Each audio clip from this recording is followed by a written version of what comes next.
The Solstice Gate is open. The Kraken is no more. Rejoice and explore what awaits outside the limits of Asgartha. As you seek the answers to the source of the tumult and the state of the world, the Cais Adarra, a steep range of mountains shrouded in eternal winter, stands in your way and demands to be conquered. Will you have the strength to face its many challenges in the hope to overcome its dangers and trials? Well, let's find out together as we explore the second set of Altered Trial by Frost, releasing on the 31st of January 2025. Hello newcomers and seasoned explorers of Asgartha. If this is your first venture into Altered, you can find more information on factions, mechanics and the rich theme of this new TCG in the link above and in the description below. If not, well, let's head straight in and make sure to stick around for the exclusive card reveals I can share with you today. Trial by Frost continues with the same great art style that has been introduced in Beyond the Gates and adds a layer of frost and snow on top. Look at some prime examples of theme done right, with this magical wolf running through a wintry landscape, or that cuddly yeti sharing its fur with some cute critters. But in the end, it's all about your hero and your expedition. So it's all about you. We will see 282 cards with 12 heroes returning from Beyond the Gates. And since this is officially an expansion, we'll only see boosters in displays this time round, with previous starter decks still remaining valid.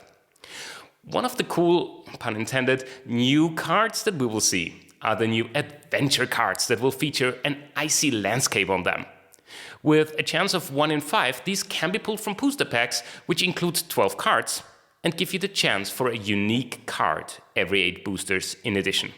Display size remains the same with 36 booster packs per display, which is refreshing, seeing that a lot of companies are actually downsizing displays nowadays. So well done, Equinox. I already teased some changes in the beginning as well, so what's new other than the eye candy that we've been looking at? Well, let's check out some new mechanics, and let me show them on some exclusive cards that I can share with you today, thanks to the amazing and fantastic team at Equinox. The game designers Giles Wickham and Nathaniel Dufour met the challenge head-on and crafted a bold set fit for the beginning of competitive play, with Charles focusing on mechanical depths, coherence and balance, and Nathaniel focusing around narration with the icebound landmarks as a key element in mind. Now, the focus has been set on 3 individual areas and game mechanics. 1, the need to prepare for a character's ascent, then being mindful of where characters are actually being played, that means in terms of region types and expeditions, for example, and the cold not just being a narrative tool, but serving as a thematic mechanic for even better player immersion. To achieve this, a new permanent subtype has been introduced, and it's called Gears. So let me be the first to reveal to you the fantastic Magic Beans. You'll notice immediately that the frame is quite different from other land types, like landmarks for example, and the card gives you a reminder that those are played into your expedition. Yes, you will be playing those into your expedition. You heard right, these go and stay there until your expedition advances. This means you can benefit from the effect of Gears even in subsequent turns, should you not be able to progress this turn. This immediately opens up more and more strategic options for you. Furthermore, gear can become fleeting and can be played from the reserve, meaning most gear can have a second, well, albeit shorter, life.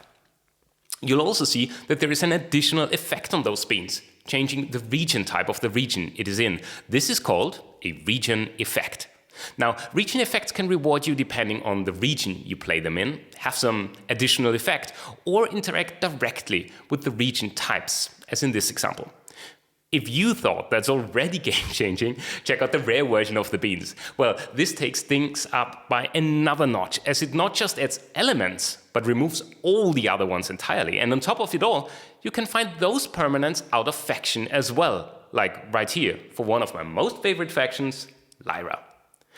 The last change to mechanics is the expansion of exhaust abilities, i.e. that is when you turn your card sideways, right? You'll find exhausted resupply, which will put the top card into your reserve and then exhausts it. Initially, it may be less useful than normal resupply, but card combinations will help you use this to your advantage, as always.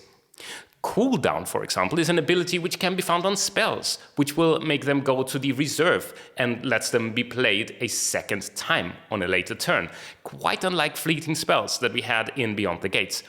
And last but not least, we now have the ability to exhaust in the reserve as well. Again, card combinations will be able to pick those up as much more cards target exhausted cards now. In the end, the question that still remains is, are you ready to scale the hazardous mountain range of Cais Adarra? I'd say let's meet at base camp and continue to explore next time on Tabletop Goodness.